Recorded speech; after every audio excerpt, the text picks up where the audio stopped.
the DEA has reportedly identified Delcy Rodriguez as a significant actor in the drug trade. Do you agree with that? Let's say she's not indicted the way Maduro and his wife were. So it's been reported that the oil sold for $500 million, that $300 million went to Venezuelan government. What happened to the other $200 million? The account in Qatar?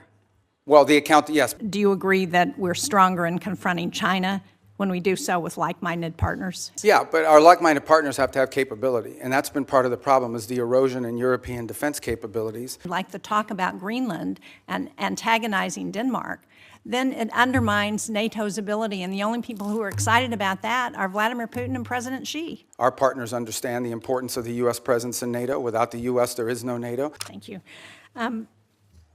I'm pleased that we are looking at a diplomatic presence in Venezuela in the near future. I think that's very important. But the DEA has reportedly identified Delcy Rodriguez as a significant actor in the drug trade. Do you agree with that? And if you do, how are we to assure the American people that the money that's going to Venezuela is not going to any of the cartels or drug running? Yeah, and that, well, first of all, on the first point, I would say she's not indicted the way Maduro and his wife were. So I'm not going to speculate about newspaper articles and what law enforcement is working on. If, in fact, there were such an investigation, I mean, that's something that we would speculate on. Suffice it to say that this was not a normal system. We all should stipulate to that, okay? That regime, as everyone understood, was held together by corruption. The glue that kept people together was not loyalty to Maduro. It was the fact that these 5 guys had 5 separate oil fields that were assigned to them. These people had drug routes. I understand that. So that's going to be I'm not defending the regime. In fact, I'm concerned that we haven't really changed the regime enough, and that America's dollars are still going to drug runners and to significant organizations who we don't want to have benefit from the funding that we're selling now of oil and providing to the Venezuelan government. Look, I acknowledge that we are dealing with, I told you, with individuals that have been involved in things that in our system would not be acceptable, would not be acceptable to us in the long term. By no means is our policy to leave in place something permanent that's as corrupt as you've described.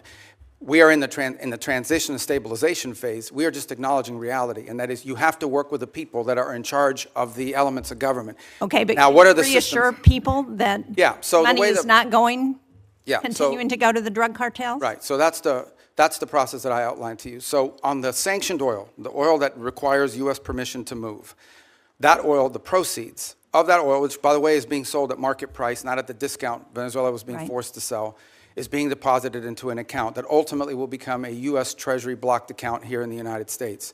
They will submit, we will, at the front end, say this is what this money can be spent on these things. We will submit to them.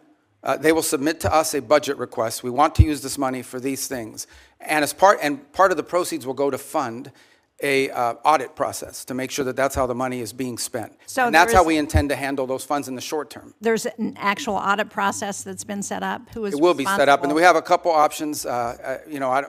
One option is the XM Bank. They have expertise as bankers in being able to do some of that option. There may be some others in place. We haven't finalized what that audit process would be.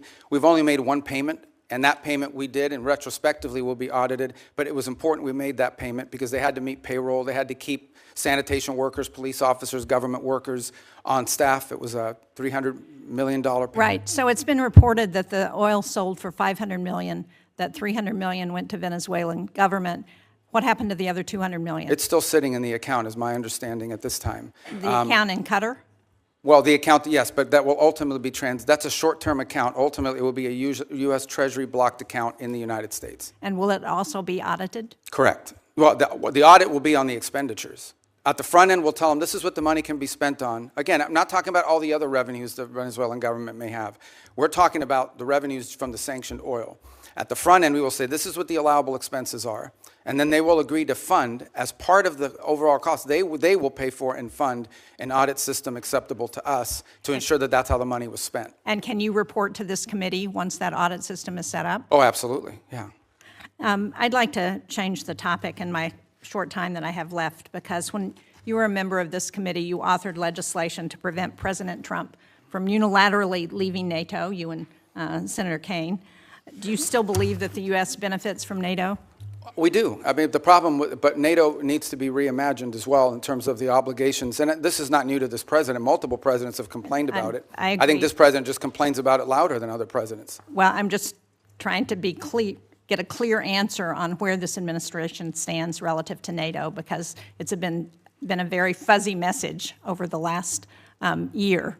And do you agree that we're stronger in confronting China when we do so with like-minded partners, and that China is still the #1 threat that we face in the United States? Yeah, but our like-minded partners have to have capability, and that's been part of the problem, is the erosion in European defense capabilities, because they've taken vast amount of the monies that these are rich countries.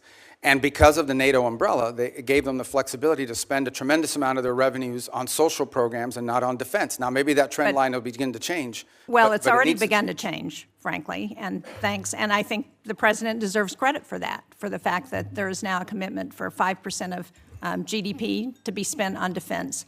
But part of that strength also comes not just from having the mechanism, the military might, but it also comes from the unity with our allies.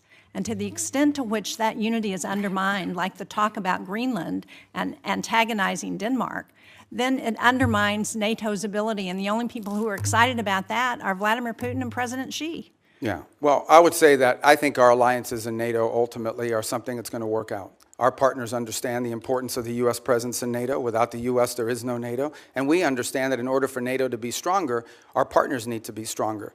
And one of the things we've explained to our allies in NATO is the United States is not simply focused on Europe. We also have defense needs in the Western Hemisphere. We have defense needs in the Indo-Pacific. And it will require us. We may be the richest country in the world, but we don't have unlimited resources. And as we reassign exactly resources, why we want to have allies and partners to help us as we're looking at conflicts around the world. And when we antagonize our allies and partners, and when we send Canada to do a trade deal with China instead of coming to New Hampshire or the United States, it weakens our ability to confront our adversaries. Yeah, but our allies have to be two things. They have to be willing to step up, but they also have to be capable of stepping up.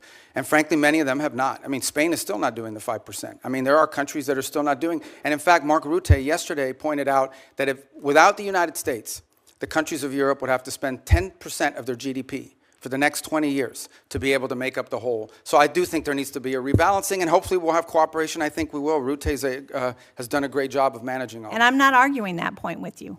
As I said, I agree with what the president has asked of our European allies. What I'm arguing with you about is that his rhetoric is undermining NATO and our partnerships with our allies, and that's a problem. Thank you, Mr. Chairman. Thank you, Senator Shaheen. Senator Ricketts.